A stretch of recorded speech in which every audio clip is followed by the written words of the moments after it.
prison. One was a young man who said when he was 14, he was arrested for murder, and he said, "I didn't do it, but I was involved."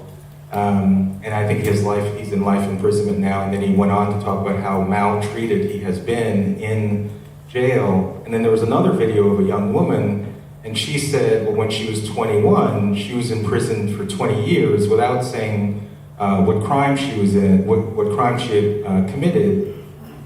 And then went on to explain how maltreated she had been in prison.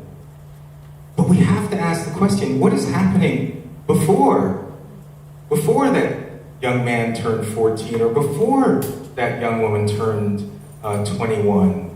And somehow we have failed, our institutions have failed, but yet this is why I run schools, to ensure that young people start to build a sense of their moral code, so that we make it, and I'm hoping I'm doing this with my own daughter, that we avoid these kinds of situations in the first place. When we talk about mass incarceration, oftentimes we must reform the criminal justice system. Certainly, but are we also thinking about strengthening the family, strengthening the schools that our kids have access to, the building blocks of a healthy society? And my hope is that the church is courageous enough to engage in that part of the discussion, because we have to help, particularly young people, build the kind of individual agency, especially if they are in systems that might be hostile towards them for any reason. But there's both structural challenges, that my hope that social holiness both addresses both structural challenges as well as demanding individual accountability, particularly from young people, to know that the world, whatever they may think is rigged against them, they have the power to overcome. And that's partly what I hope that the church seeks to instill in all of its parishioners and young people.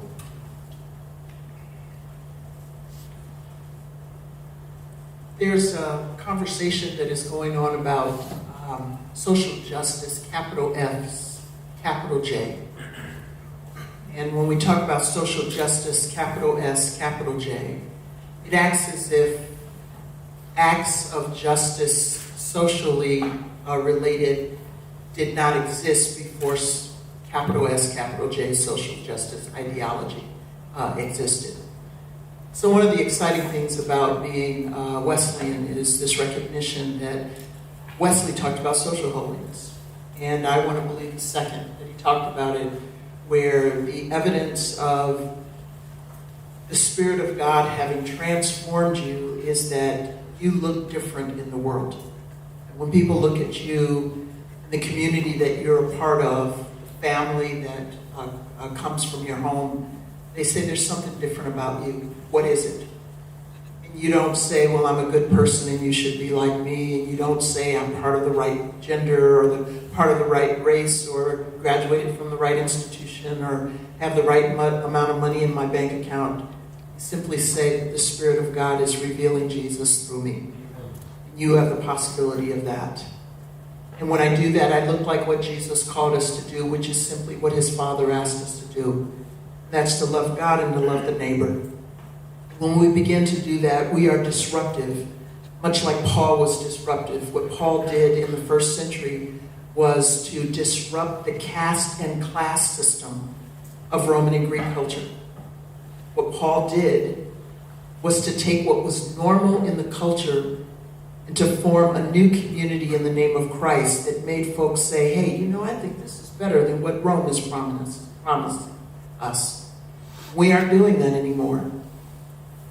I don't know, but one of you probably do, and you can tell me this after, but Wesley made a statement at some point where he said that the institution of slavery that Britain and America was practicing was worse than the system that Paul had disrupted. If somebody knows where that quote is, I really want it, I really need it. But it's true. It's a different system of addressing others since we've created this idea of whiteness, which we perpetuate as we continue to talk, and you just did this, where you talked about black, brown, white, and Asian. I would love to be American. But I have to be black because that ideology is so thoroughly a part of our imagination that those who created it to maintain an economic system that resulted in chattel slavery, which is very different than the indentured servitude or the kind of slavery practices of every other culture after a war or after someone was trying to take control. What we did here was very different. And it was maintained by this idea of whiteness. We often use the term today where we talk about it in terms of white supremacy. If you read the captions, some of the readings, it said that idea of white hierarchy and white supremacy came more in the 19th century. The idea of whiteness meant free. The idea of white meant free. So I would rather be white trash than be a permanent slave caste, which is what we created. Nowhere in Scripture is there anything of that. What Scripture does say that humanity is created in the image of God. And it calls us to live, to be holy as God is holy. And if we do that, we wind up loving our neighbor as we love God. It's a demonstration. Your kid or grandkid comes home with a picture that they spent all afternoon painting for you. You have no idea what it is. But you would never say that.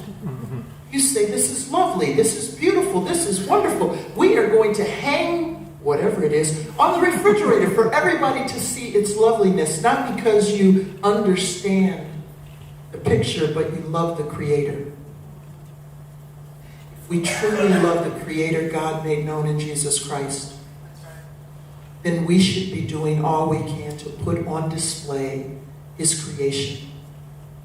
The reason that we're not supposed to make images of God is because the Creator God has made His own image. The icon of God is us. So when we practice holiness, we will love our neighbor. And I think the world needs to see that kind of disruption from the church. And we need to do it in a way that makes folks say, I've not seen this before. And I think that would be recovering what Wesley was calling us to. And it'll be just disruptive in the 21st century as it was in the 18th century and as it was in the 1st century. I want to agree with Joy about the construction of whiteness. I'm with a group of scholars who believe that it began sometime around 1660 or 1700. Prior to that, there was prejudice, but there wasn't modern racism. And so one of the areas, is my sort of third subject, is African Christians in the 16th century Europe. Would you believe that the Roman Catholic Church consecrated 2 Africans as bishop in the 16th century? One from Congo, one from Ethiopia. They'll do 2 more in the 17th century. But you know, after modern racism, they won't do it again until like 1930. Do you know that there were Africans of Ethiopian origin who were, at least one, was a pastor or rector of a congregation outside of Venice around 1530?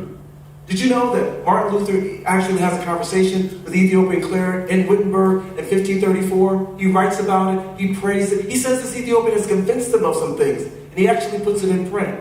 He actually sees, at least my reading, the Ethiopian church as a forerunner of the Reformation. They have a vernacular Bible, they have married clergy, they don't believe in purgatory, they have the bread and wine for communion, and the Bible is in vernacular as far as he thinks.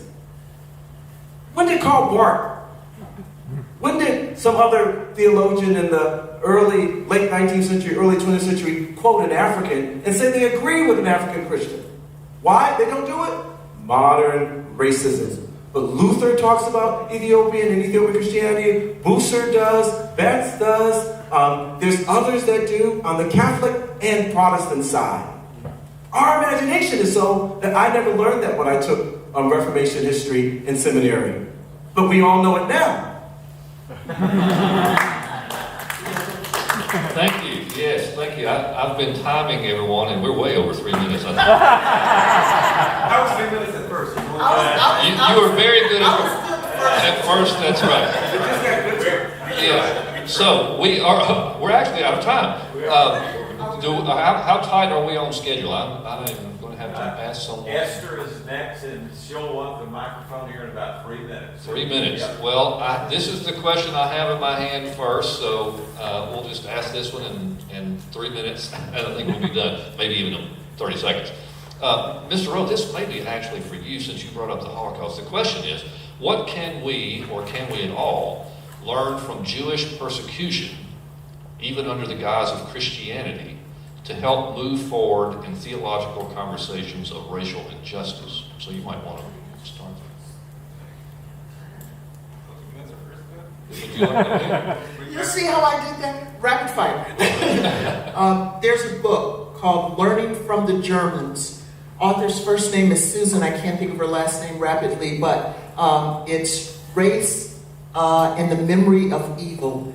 And what she does is she looks at East-West Germany and North-South U.S. and she says that we can learn from the Germans how to deal with our race problem. It's a brilliant book. I would commend it for you in the sense to think about this. I have a colleague, her name is Kaya Henderson. She was the Chancellor of Schools in Washington, D.C. She's black. And 2 years ago, she created a company called Reconstruction, which is a curriculum really focused on essentially the African-American experience in the United States, incredible stories of resilience and heroism. And she was inspired to create this company by learning from the Jewish community of how they have reacted to this horrific obviously experiencing the Holocaust, but this idea of self-determination, no longer putting themselves in a situation where they feel reliant on someone else to come to their saving. And it's controversial, but I would say that for the black community in particular, how the black community resolves itself to move forward. We have to understand our history, but we can't be constrained by it. We're doomed to repeat it.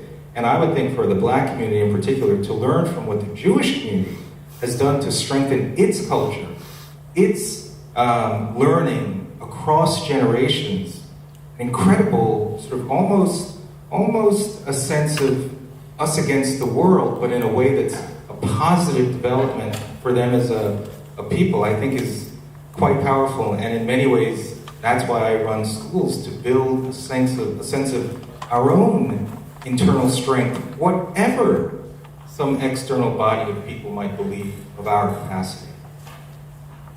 But I do want to say, unfortunately, anti-Semitism is on the rise again. The last name is Neiman, Susan Neiman. And it's kind of amazing that enslaved Africans in America adopted the God made known in Jesus Christ.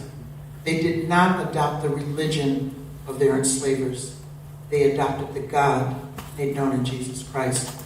They read from the Bible themselves. It's also the story that Jews told. Thank you all very much.